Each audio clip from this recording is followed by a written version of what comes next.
heat up your frozen dinners, grab your TV tray, and settle in for another episode of the Plus Platoon, your podcast for all things Disney Plus, brought to you by Disney Plus fans.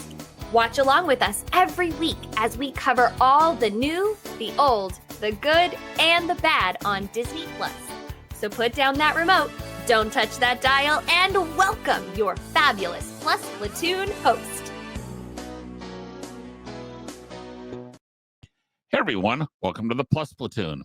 We're a Disney Plus fan podcast that gives honest, spoiler-filled reviews of movies and shows on Disney Plus. We'll look at new releases, coming attractions, and we'll even go back into the vault to revisit some of the classic Disney that's on the platform. Make sure you're subscribed and you will never miss a moment. I'm going to bring in Kate. Kate, good to see you this evening. Good to see you too. Next, we've got Pete. Pete, how you doing tonight? Hey, I'm doing okay. Normally I tell a joke, but my lawyers have asked me to read a short statement. Any similarities between this movie and my actual childhood are coincidental, and at no point did a dragon attack New England villagers on my behalf. Thank you. And that's about as funny as he'll be tonight. Excellent work. Excellent work. We've got Steve. Steve, how you doing tonight? I'm doing well. I saw a dragon. I've got a dragon too. I didn't pull is up. that a popcorn bucket, Steve? Yeah, I have that one too. I got that one too, and I've got my favorite Disney dragon. Actually, maybe my second, but it's Figment. Figment. Oh, Figment. Yes. So, Yep. Guys, if you have not already, please like, subscribe, share. We've got some fun shows coming up, and we're spending some time in the vault this month. So, including a couple more movies I've never seen. So, Was this one of them? I had never seen this all the way through. Oh. The next two, I don't think I have ever seen. So, this week we are looking at the 1977 Pete's Dragon. Pete's Dragon follows Pete, little boy, who has been bought by the Grogan family, and they treat him absolutely terribly. And he has a dragon who has found him named Elliot. Elliot can be invisible or visible as he chooses. They end up in a New England, Maine town called Passamaquoddy. And Pete comes to be found by the lighthouse crew, Nora and Lampy, because, Mickey Rooney's characters can't have normal names. His name was Lampy? Yes. His name was Lampy. Okay. I don't think I realized that either. Yeah. And it's all about how Pete trying to fit in and Elliot trying to protect Pete. And there's a traveling salesman that comes in from out of town with red buttons as his sidekick that the people hate, and all of a sudden they love. And then the Grogans come back and try and get him, and it all ends up with Elliot lighting the lighthouse to rescue Helen Reddy's long lost sailor who lost his memory in a boat wreck, then got dumped on his head by Elliot in his hospital and got his memory back, and everyone shows up and lives happily ever after, except Elliot has to leave because he has to go get another boy. So now, good summary. This That was a good summary. Yeah, this movie was 2 hours and way too long. 2 hours, 2:15-ish, 2:10, 2:15. Yeah. It would make so much sense, and I think no one is going to argue this movie was long. Yes. Yes. This movie was originally intended to be a 2-episode show on the original Disneyland TV show in the 1950s. So it would have been an hour and 20 minutes at most. Okay. Because this is actually based on a unpublished short story that Walt Disney bought because he liked it, was shoved on the shelf because they couldn't figure out what to do with it. Then in the late 1970s, they figured out, hey, we don't know what we're going to do. What did Walt ever possibly buy? Ooh, Pete's Dragon. We can create animation for it, and we can make it, and because this was set up to be the next Mary Poppins, is what Disney was hoping, was that this was going to be popular as Mary Poppins. Yeah. This movie is also the reason Don Bluth left Disney. I saw his name in there as like Yeah. the lead, one of the He's lead the lead animators. animator. Yeah. They were given $1.8 million to animate 900 feet of animation.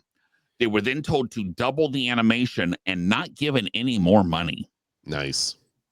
And he basically said, "That's it. I'm out of here." And One American Tale later, he's did okay for himself. He did okay for himself. Yeah. Yeah. So this is a musical. This is, if my memory serves, basically the last of the Disney live action musicals. Yeah, probably. I can't think of anything since then. But so it was full of songs. Some worked better than others. So of the songs, let's start which song worked best and which song would you cut? And you have to pick one that's best and just one, Pete, just one that you would cut. Okay. And I'll let Pete start first. He's gonna say mine. Well, I think I'm guessing everybody's gonna have the best song, but Candle on the Water is a Not great Candle song. in the Wind. It is not. I didn't say that. You almost did. I almost said Candle in the Water, and then I realized it's not. It's On the Water. And Helen Reddy had a great voice, a very 70s voice, I would say, for of the time. But she had a wonderful voice, and that song was, a really nice song, nice melody. It was most of the songs were relevant to the plot, but that worked with the plot. Most of them. The song that I hated the most was certainly the first song, about like you start off your movie by having a song about murdering the star of the movie. Happiest Home in These Hills. That's and how much you paid for him. That's the name of it. Yes. The name of the song is The Happiest Home in the Hills. Well, you wouldn't know it from the lyrics. Right.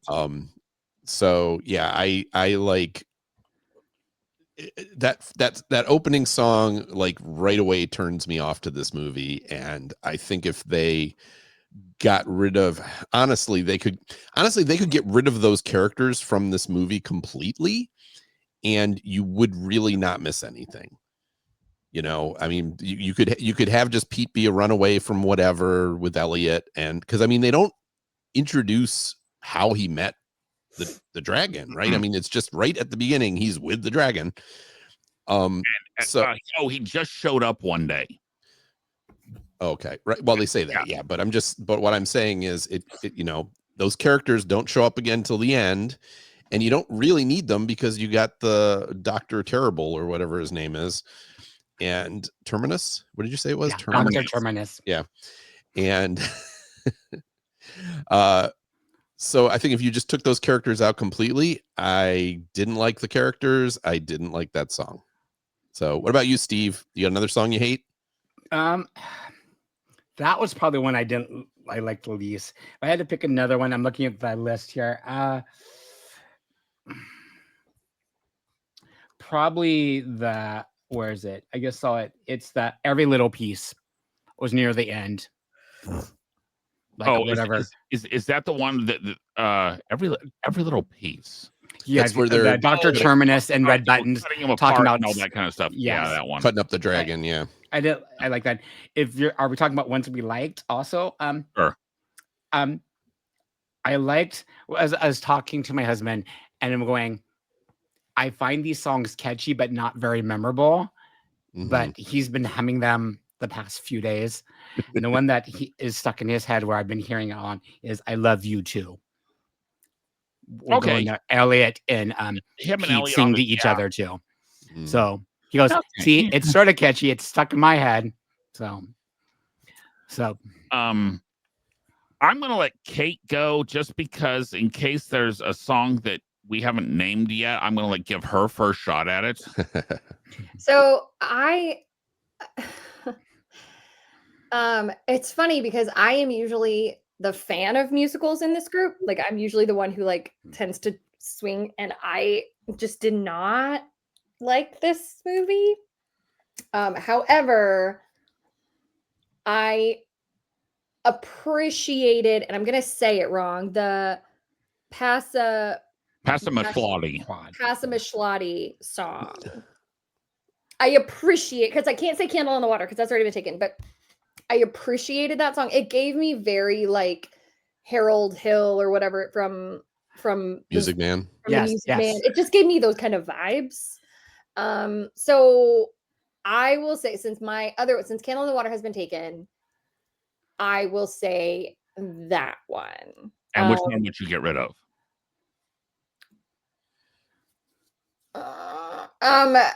So Casey and I watched this together. I mean, mine would be the first one. It's just painful. Like it's just everything about it is bad. The I Saw a Dragon one made me chuckle a little bit. I gotta go with the first one. I know I'm repeating, but it's just real bad.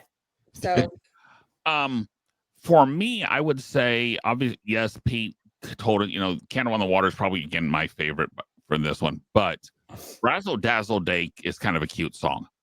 Yeah.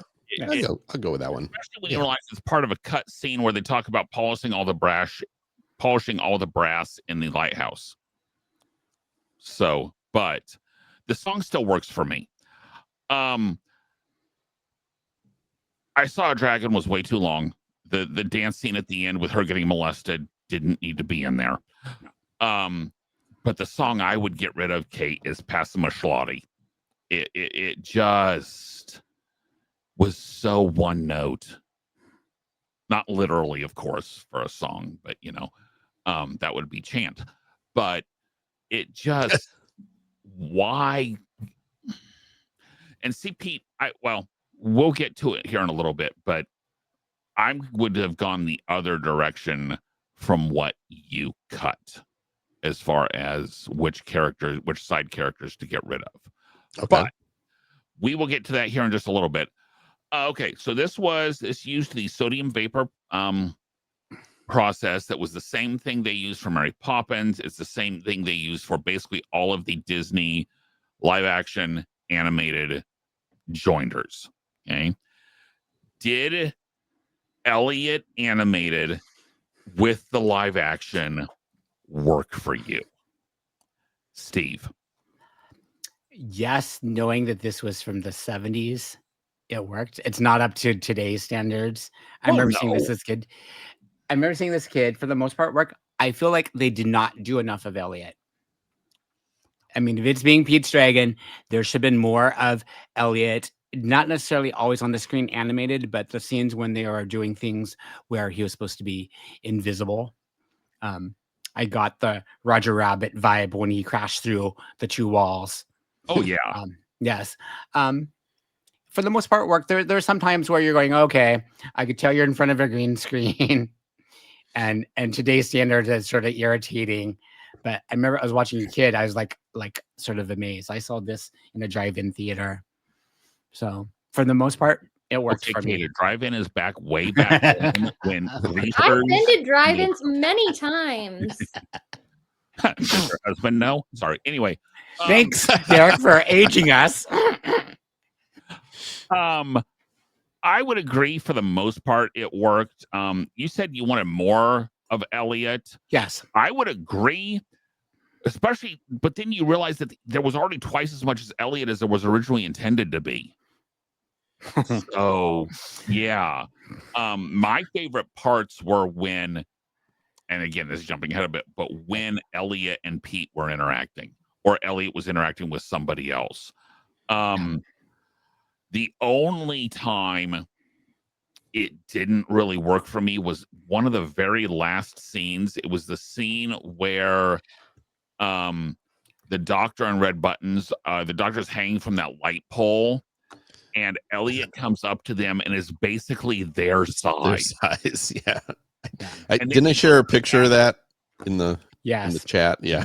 And then he goes or when he has the flat, then when the two, Lampy and the other guy, have the flask and they're pouring the alcohol into Elliot's mouth, but he holds the flask up and the flask is like as big as Elliot's head.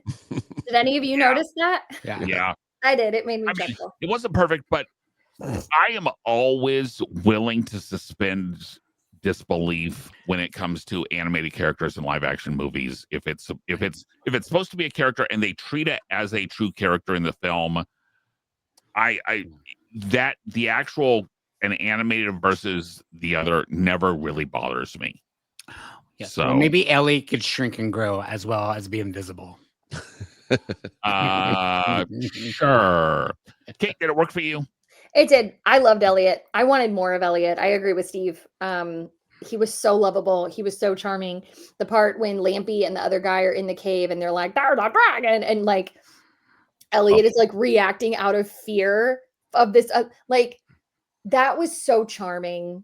The red buttons, Mickey Rooney one-upmanship scene. Yeah, it just I wanted more Elliot. Like it almost made me upset that that I didn't like this movie because I loved Elliot so much. He was so charming. He was so just like, and when he upsets Pete and he tries to play tic-tac-toe on his tummy and like he's so innocent and he's so childlike, and I could do a whole movie of just Elliot. I loved it. So, Pete, what'd you think? Yeah, I'm with you. It worked. Was it well? It was well done at times. It was poorly done at other times. Even the shot where he's sitting on him eating apples that you used for our opening scene. Pete's eye line, he's looking like 4 feet above Elliot when he's looking at him. So they didn't even do the eye lines all that well.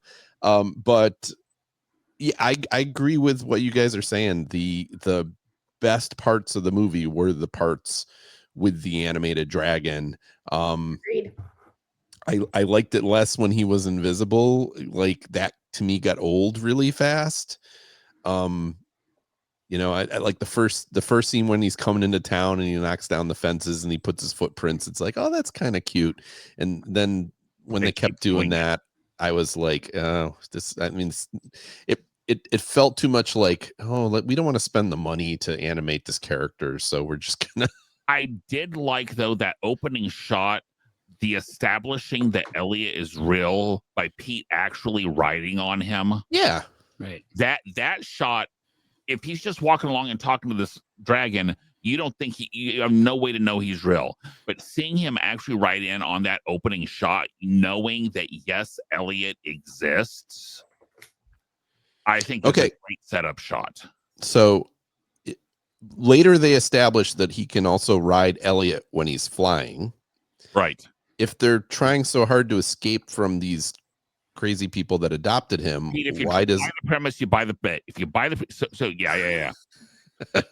I get where you're going on that, but yeah. Never mind. Okay. So we all agree this movie was not perfect, but what was your highlight? What was the thing that worked the best for you? Who has something other than, and I'm going to go, if you've got something other than simply, the Elliot parts Elliot and Pete. Okay. Pete. I quite liked Helen Reddy's character. Whatever her name was.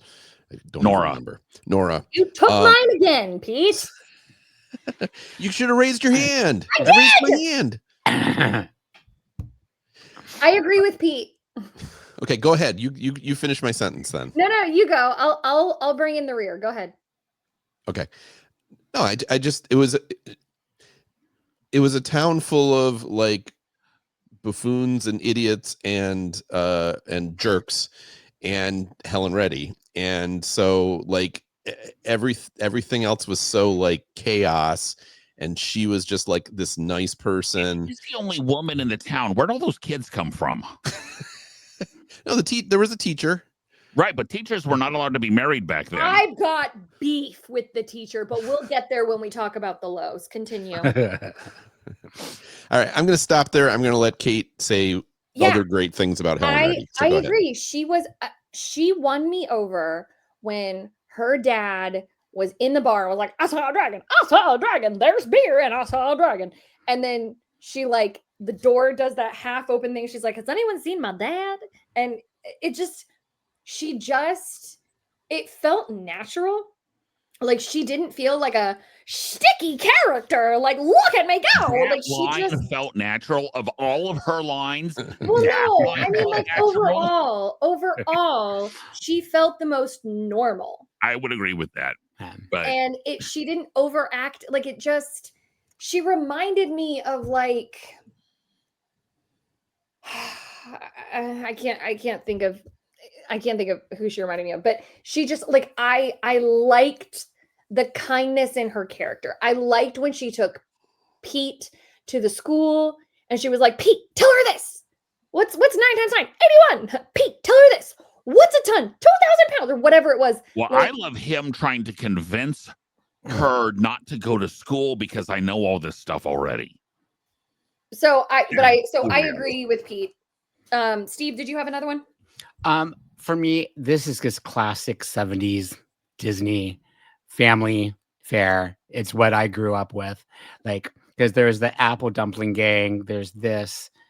I mean, it totally fits the bill. Maybe not the best thing, but I would have rather watched a football kicking mule though. Oh, I but don't know about but that. I have to go back when I saw this. It drew me in. I remember enjoying it as a kid. And I think Gina, our producer, was saying the same thing. Yeah, It's, she's nodding it's in the background. not the best movie or the greatest movie out there. Probably not necessarily even good, but it brings back the feels of why I fell in love with Disney. So I could completely get nostalgia for this movie. I Yes. don't have it because I don't remember seeing this as a kid other than maybe seeing clips of it. So, but I can totally get why you would have nostalgia for portions of it. Yes, especially the portions with Elliot and Pete. Yeah. And I totally understand the nostalgia. My section was one thing I liked was as weird as it seemed, the acting of Pete, as far as him completely, there was no nudge, wink, wink, any on that on how no, Elliot's real. No, Elliot is real. And you bought that from Pete. And Yeah, that's true. it was not one of those, because a lot of times kid actors are, Especially back then. Yeah. back in the 70s. Yeah. I would have never guessed this movie was from the 70s. I would have guessed late 50s. No. It had way too much MGM stuff. MGM Maybe early in the 60s in it. The 70s, God, that feels older than that. Anyway, I'm sorry, I didn't mean to interrupt. Thanks, Kate. Just the actor, and he was not a trained at all actor. They grabbed him basically. He did come in an audition, but he hadn't done anything before, and he didn't really do anything after this. So did a little bit of voice work, but after this, he went to college and did not become an actor for the rest of his life. So, but just it was refreshing to have a kid that you could actually believe and that you could tolerate on screen. You didn't get sick of him on screen. At least I didn't. I agree. He was not there were much more irritating things about this movie than him. And there have been much more irritating kids in movies that we have watched, either on or not on this program. Lindsay Lohan. But okay, so if that was the highlight, what was your low light? Oh, let me go first. I will let Kate go first, but then Pete has to go last. Y'all, this teacher was like the curmudgeon of curmudgeons, and she and her little kids are step, and a hop, step, Well, and a hop. No, everybody in that scene was doing that. Miss me with that. There is no way that a teacher who is that much of a curmudgeon would have her kids doing a little hi ho, it's off to school we go. There is no way. I was so mad because I was like, this teacher's just like a hip hop and skipping. And I was like, oh, I like her. This is going to be so good. And then she's like, you are bad. You are trouble. Don't come to my school. Walk, and a hop. And I was like, double, no way. You have to finish the rhyme, Kate. Come on. There's no way. I was so mad. You can't tell me, you can't give this teacher a cute little hop, skip, and a jump and then make her mean. That doesn't work. That was mine. Go ahead, All right. whoever wants to go next. Okay, except Kate, in that scene, that was tied into the I swear I saw a dragon, because everyone in that scene was walking like that. And Doesn't matter. Even when they're on the barrels, they did that little hop step. Doesn't matter. And you Doesn't can matter. tell Heroin Ready was being held up by wires, but everyone else wasn't. But Doesn't anyway, matter. Steve, Go ahead, Steve whoever wants to go. hasn't been I in mean, the since we've the already scene sort of began. talked about it. Was this story is all over the place. I felt like I think the low point was they did not really have a strong villain. You started off with the Hogans, and then they disappeared for the longest time ever. And then you have this Dr. Terminus where he's not good, but he's not really the villain yet until like the end. So I think that was a low point. They needed to pick one, and I would have gone with you. I would have gone with the family, got rid of the Dr. Terminus. I thought there's a lot more interaction that could have been going. Or so that to me was a low point. Or even have them not be on screen anymore. Just delete all of the Dr. Terminus parts and have the fisherman, fisherman be the one at the end that want to capture Elliot. But other than because the whole he's bad luck, therefore this is why our fish have gone away. But all of a sudden now all our fish are back. Right. Yeah, I would agree. I would have gotten rid of Dr. Terminus as much as I love Red Buttons as a character actor. Red Buttons could have joined the family. Yes. The other one note, I would have cast someone other than Mr. Howell as the mayor. Just because I would have gone with and Steve, you might know the name more. The mayor in the Music Man. That just a little bit more of a not as high, because it's almost impossible to see him as something other than either the professor or the drunk pilot in It's a Mad, Mad, Mad, Mad World. Which is an amazing movie if you guys haven't seen it. But Kate, have you seen It's a Mad, Mad, Mad, Mad World? If I have, it's been a long time ago. Oh, it's a great movie. You talk about a who's who cast. Oh, everybody, that's for sure. Everybody in that is yes. But I will argue it's also way too long. Oh, you're not going to get any argument from me at all. Yeah. But yes. But yeah, it is amazing all the people that are in it. Yeah. All four, Gina says. But to me, the low light would have been pick one of the side villains and make them the quote villain. Yeah. So, okay, Pete, what was your low light if we haven't already? I think we've touched on it, but like, if you're trying to make like a musical comedy, why do you choose to have one of your villains want to chain up and enslave one of your heroes and the other villain want to kill your other hero?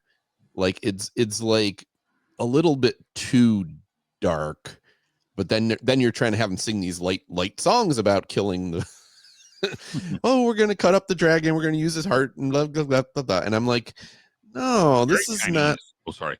What? That's very Chinese in tigers, but anyway. Yeah. It just didn't like, I get we want Elliot back, but why does it have to, or no, it's Pete back, but why does it have to be that bad? Or why not have the villain want to display Elliot, like travel, he's already like traveling circuits, be like, oh, let's have a sideshow where I'm showing this, this dragon around and I just want to capture it. Why does it have to be, I want to kill the dragon and cut him up? So I was really turned off by some of those scenes a lot. So this movie is very, very up and down. It's hard for me to rate because there are some things I liked about it, but there's some things I really disliked. Yeah, so that's fair. Anything else you guys wanted? I want to add in though, the special effects work and the mechanical machinery work of the Elliot under the burlap. That was cool. was amazing. Cool. Yeah. Yeah. I thought it was cool.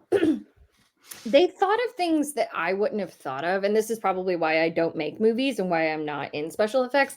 But even like when it was Elliot and Pete in the cave and Elliot like reached over and tapped his shoulder or something, you saw a shadow of Elliot's arm. And like, I wouldn't have thought of that. But I was like, that caught my attention. And I was like, that was really smart. I wonder how they did that because it was CGI. I want to know how they made that No, shadow. it was not CGI. It was not. That's you know what I mean. You know what I mean. You know what I mean. You know what I mean. I just thought it was really cool. So. Okay. Yeah. So, as we always do, Cups of Pixie Dust out of 5 for the 1977 classic, and I will call it a classic just because it's brought up a lot in Disney lore. Pete's Dragon, Kate. 2. Okay. Steve or Pete? Also 2. Okay. I'm going a strong 3, and you're both wrong. Oh, okay. It has its faults, but it's a 3. Strong 3.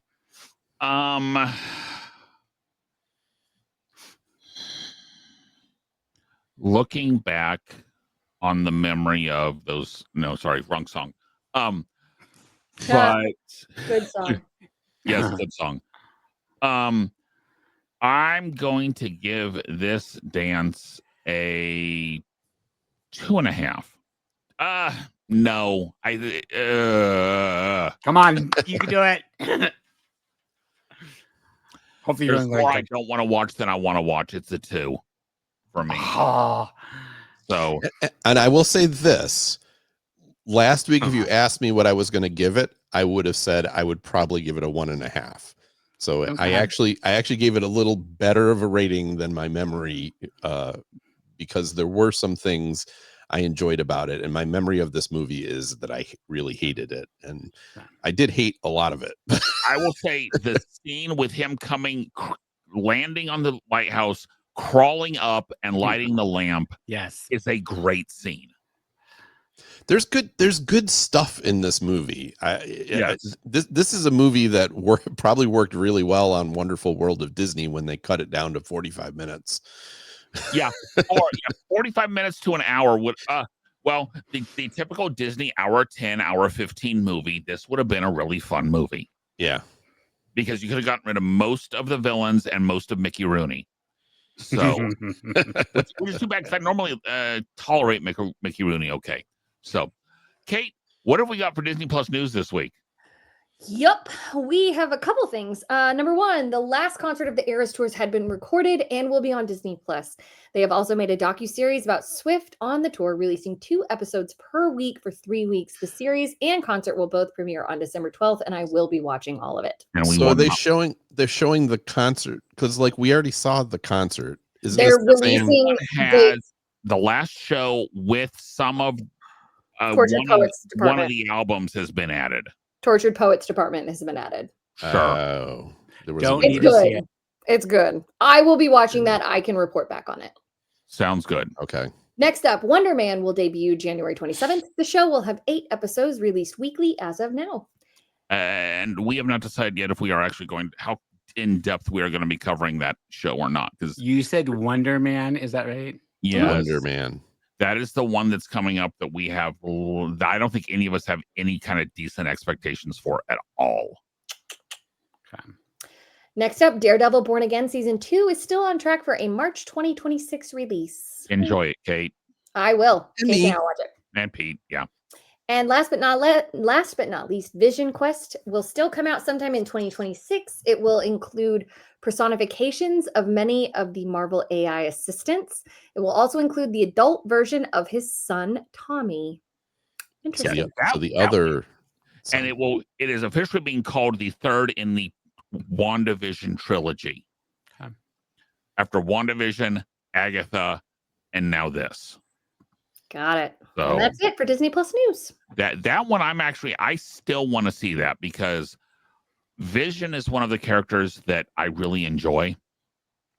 just because of the whole, especially because now it's going to be White Vision. So he's Vision, but is he really?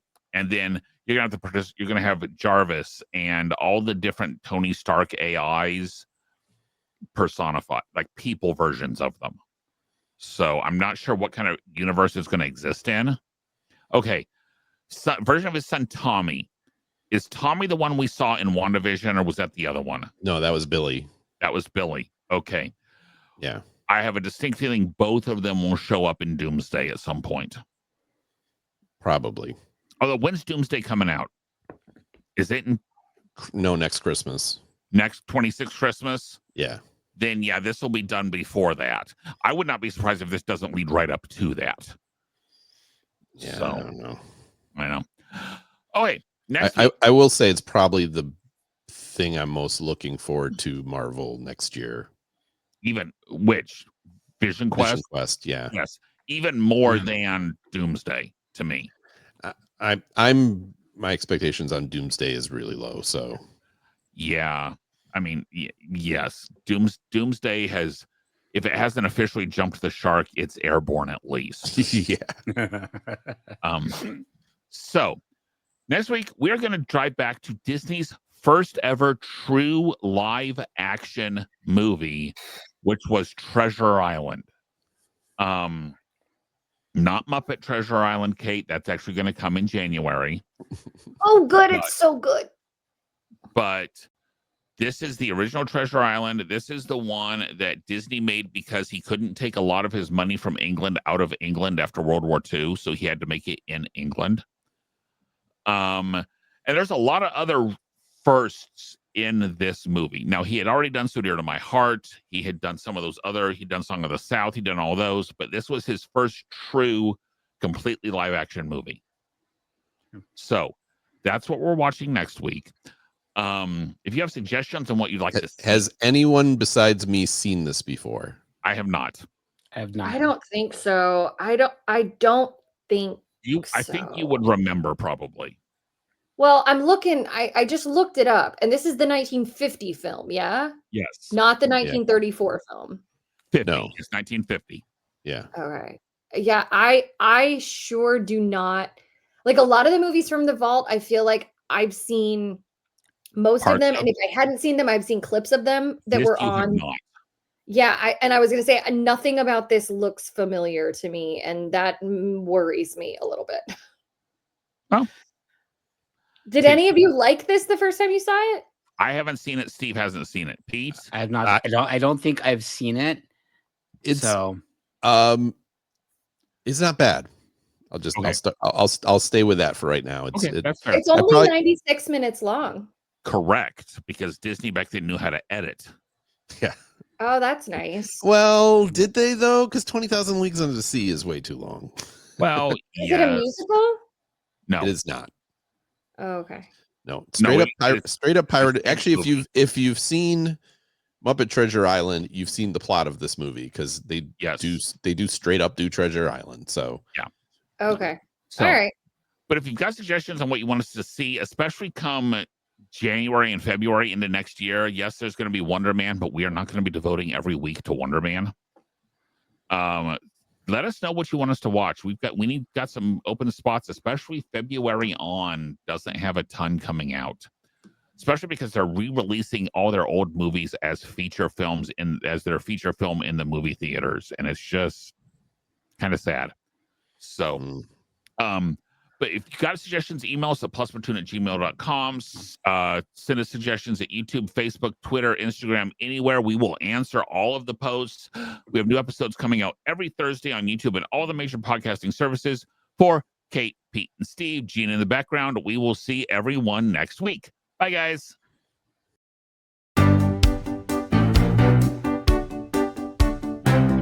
Thanks for watching this week's episode of the Plus Platoon. Be sure to subscribe to the Plus Platoon podcast to keep getting great content each week. Then head over to Apple Podcast and leave those 5-star reviews as they help make the Plus Platoon visible to even more Disney Plus fans. Also, go to YouTube and like and subscribe to the Plus Platoon channel, where you can watch all future episodes live. If you have a question for the Plus Platoon, please send us an email to plusplatoon@gmail.com or connect with us on Facebook, Twitter, or Instagram @PlusPlatoon. The Plus Platoon is a Disney Plus fan podcast and is not affiliated with the Walt Disney Company or the Disney Plus streaming service. All opinions expressed on the show are solely those of the individual hosts and in no way reflect the views of the Walt Disney Company. Thanks for watching, and be sure to stay tuned for next week's episode because the Plus Platoon is to be continued.